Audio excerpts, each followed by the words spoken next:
गर्वित को भी फोन बजने लगा था, क्योंकि गर्वित का मन और ध्यान दोनों ही संजना की तस्वीरों में गोते खा रहे थे।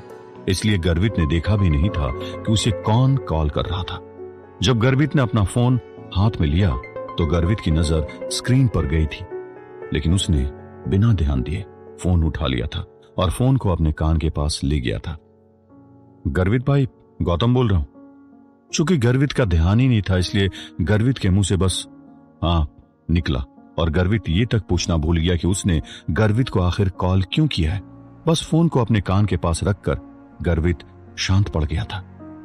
गर्वित भाई, मैं गौतम बोल रहा हूं।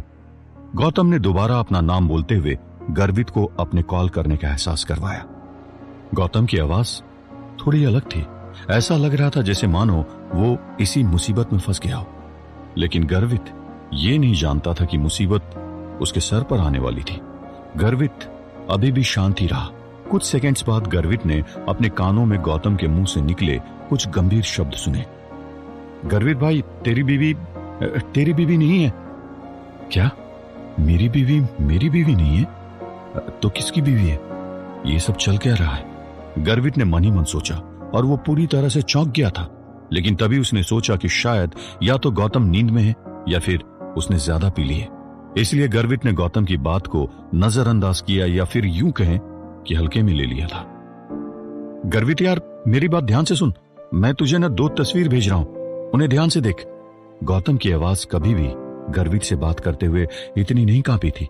यह पहली बार था जब गर्वित गौतम की आवाज को इस तरह से सुन रहा था।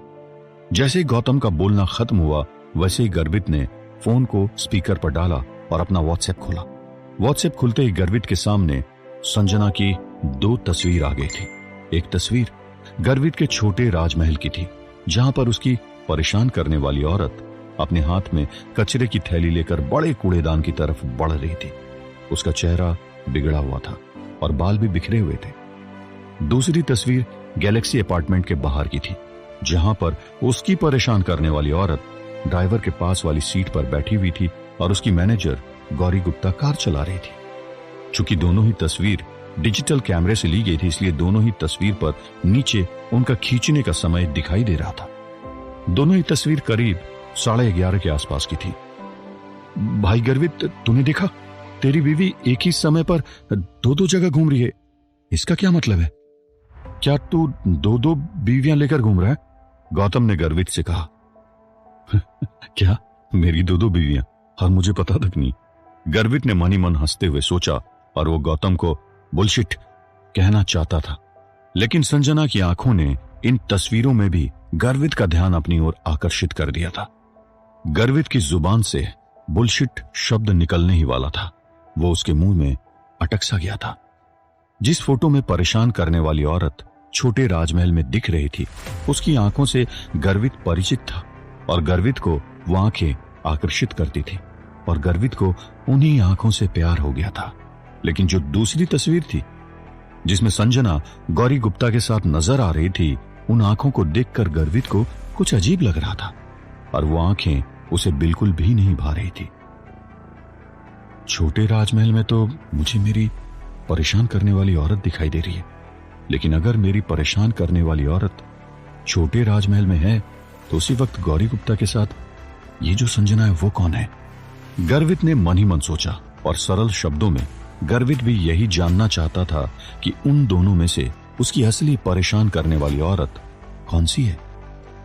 भाई गर्वित, मैं यकीन के साथ कह सकता हूं कि जो महिला तेरे छोटे राजमहल में तेरी बीवी बनकर रह रही है ना, वो तेरी बीवी नहीं है। वो असली संजना नहीं है यार।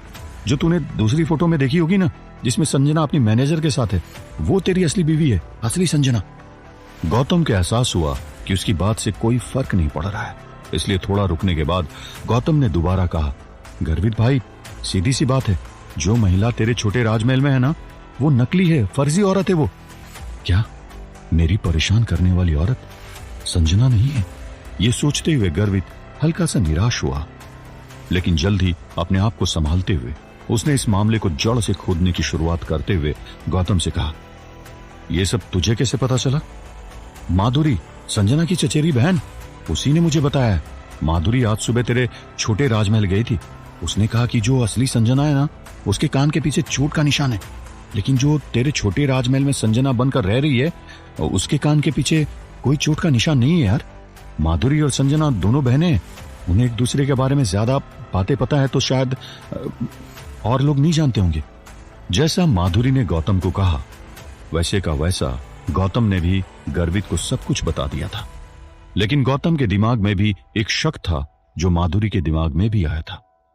गौतम ने उस शक को भी गर्वित को बताते हुए कहा, यार लेकिन एक समस्या है, मैंने तुझे 2 दिन पहले एक वीडियो भेजा था, मुझे नहीं पता कि वो वीडियो असली है या नकली।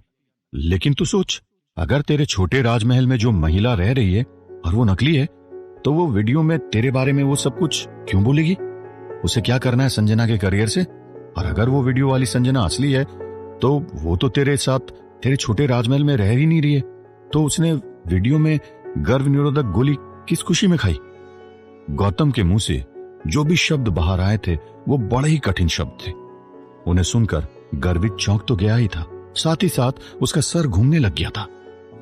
दूसरे लोग नहीं बता सकते थे कि कौन सी संजना असली है और कौन सी नकली है, लेकिन जो थोड़ी देर पहले गर्वित ने लैपटॉप पर उन 2 तस्वीरों को देखकर जो फर्क अपने दिमाग में निकाला था, उसके हिसाब से गर्वित ये दावे के साथ कह सकता था कि उस वीडियो में जो संजना है वो उसकी परेशान करने वाली औरत नहीं है।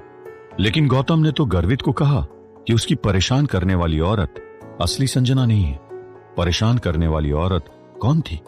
वो ना जिससे गर्वित को प्यार हुआ और जिससे गर्वित शादी करना चाहता था।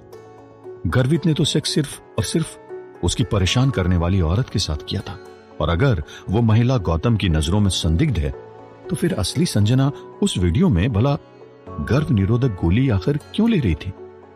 नहीं, अभी गर्वित को इस बात से चिंतित नहीं होना चाहिए था कि असली संजना ने वीडियो में गर्भ निरोधक गोलियां ली थी, बल्कि अभी गर्वित को यह सोचना था कि अगर असली संजना ने गर्भ निरोधक गोलियां ली है तो इससे सबसे ज्यादा प्रभावित कौन होगा? शायद गर्वित की परेशान करने वाली औरत। जैसे ही गर्वित के दिमाग में यह आइडिया आया वैसे ही पूरा का पूरा मामला गर्वित की आंखों के सामने आ चुका था। गर्वित सब कुछ समझ गया था। माधुरी का इस्तेमाल एक प्यादे के रूप में किया गया था जिससे वो वीडियो सही सलामत गर्वित तक पहुंचाया जा सके। संजना ने उस वीडियो को बनाया जिससे गर्वित अपनी परेशान करने वाली औरत के खिलाफ जा सके। गर्वित और उसकी परेशान करने वाली औरत के बीच में तनाव को पैदा करने और उन दोनों के संबंध को खराब करने के लिए संजना ने यह चाल रची थी। संजना ने यह सब इसीलिए किया क्योंकि उसे डर था कि वो गर्वित की बीवी का ओहदा खो देगी, इसलिए उसने गर्वित के दिमाग में ये सब बातें डालने की। उसकी परेशान करने वाली औरत असली संजना नहीं है जिससे वो उसकी बीवी बनने का ओहदा खो सके और संजना को वो ओहदा मिल जाए। अगर गर्वित के इस लॉजिक से देखा जाए तो परेशान करने वाली औरत ने ना तो गर्वित का कोई फायदा उठाया और ना ही उसे किसी भी बात के लिए बेवकूफ बनाया, और तो और गर्वित की परेशान करने वाली औरत ने गर्वित का बच्चा पैदा करने के लिए मना नहीं किया था। हालांकि इससे पहले गर्वित पागलों की तरह उस पर फालतू ही भड़क गया था। ये सब सोचकर गर्वित का पूरा शरीर दर्द के मारे कांपने लगा, और ये दर्द गर्वित के दिल में हो रहा था कि तभी सामने से गौतम की आवाज आई जो अभी भी कॉल पर मौजूद था। गर्वित भाई भाई भाई तो सुन रहा है ना? गर्वित का दिमाग अपनी परेशान करने वाली औरत के साथ गलतफहमियों से भर गया था।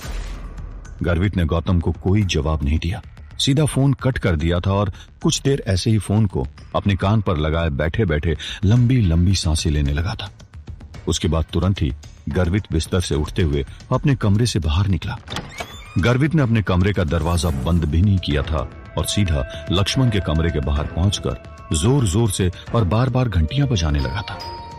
इसमें कोई शक नहीं था कि गर्वित की परेशान करने वाली औरत ने गर्वित से बच्चा पैदा करने का वादा किया था, लेकिन गर्वित के पीठ पीछे उसने गर्भ निरोधक गोली खाई थी। इसमें भी कोई शक नहीं था कि गर्वित ने पेरिस जाते वक्त उसकी परेशान करने वाली औरत को अपना डेबिट कार्ड दिया था, लेकिन उसने उसमें से एक भी पैसा खर्च नहीं किया था। और तो और इसमें भी कोई शक नहीं था कि गर्वित ने उसे कई सारे तोहफे दिए थे, लेकिन उसकी परेशान करने वाली औरत ने उनका इस्तेमाल तक नहीं किया था। इन सब बातों से ऐसा प्रतीत हो रहा था कि जिस परेशान करने वाली औरत से गर्वित प्यार कर बैठा था वो संजना की ही हमशक्ल थी, जिसे संजना ने ही खुद हायर किया था। परेशान करने वाली औरत असली संजना नहीं थी, इसलिए उसने सोचा कि वो इस तरह के बर्ताव या यूं कहें कि माहौल के लायक नहीं है। लेकिन परेशान करने वाली औरत इस बात से पूरी तरह अनजान थी कि गर्वित जो भी तोहफे लेकर आया था वो अपनी परेशान करने वाली औरत के लिए लेकर आया था, संजना के लिए नहीं। गर्वित जितना ज्यादा ये सब सोच रहा था उसका मूड उतना ही ज्यादा अराजक हो रहा था। जब गर्वित ने देखा कि लक्ष्मण ने अभी तक दरवाजा नहीं खोला है तो गर्वित उस दरवाजे को जोर जोर से पीटने लगा था। लक्ष्मण ने कौन है कहते हुए दरवाजा खोला, लेकिन जब उसने सामने देखा कि गर्वित खड़ा है तो उसका दिमाग चलना ही बंद हो गया था। इससे पहले कि लक्ष्मण अपना मुंह खोलता और गर्वित से माफी मांगता, चूंकि गर्वित के पास समय नहीं और वो काफी जल्दी में था, इसलिए लक्ष्मण को बोलने का मौका दिए बिना ही गर्वित ने अपना मुंह खोलते हुए कहा, जल्दी करो, मेरा अभी का भी फ्लाइट टिकट करवाओ जोधपुर के लिए। जैसे ही लक्ष्मण ने गर्वित के मुंह से यह शब्द सुने, उसके दिमाग में आज शाम को 7 बजे खन्ना जी के साथ डिनर के प्रोग्राम का याद आया और उसने गर्वित को याद दिलाते हुए कहा, लेकिन गर्वित साहब, आज तो शाम को 7 बजे हमें खन्ना जी के यहां जाना है ना डिनर के लिए। जैसे ही लक्ष्मण के मुंह से यह शब्द बाहर आए, वैसे ही गर्वित के मुंह से भी कठोर आवाज बाहर आई, मैंने कहा कि अभी का अभी टिकट कराओ, मुझे अभी के अभी जोधपुर निकलना है। गर्वित के लिए अपनी परेशान करने वाली औरत को देखने के अलावा और कोई जरूरी काम हो ही क्या सकता था। गर्वित उससे पूछना चाहता था कि वो कौन है और साथ ही साथ वो उससे माफी भी मांगना चाहता था।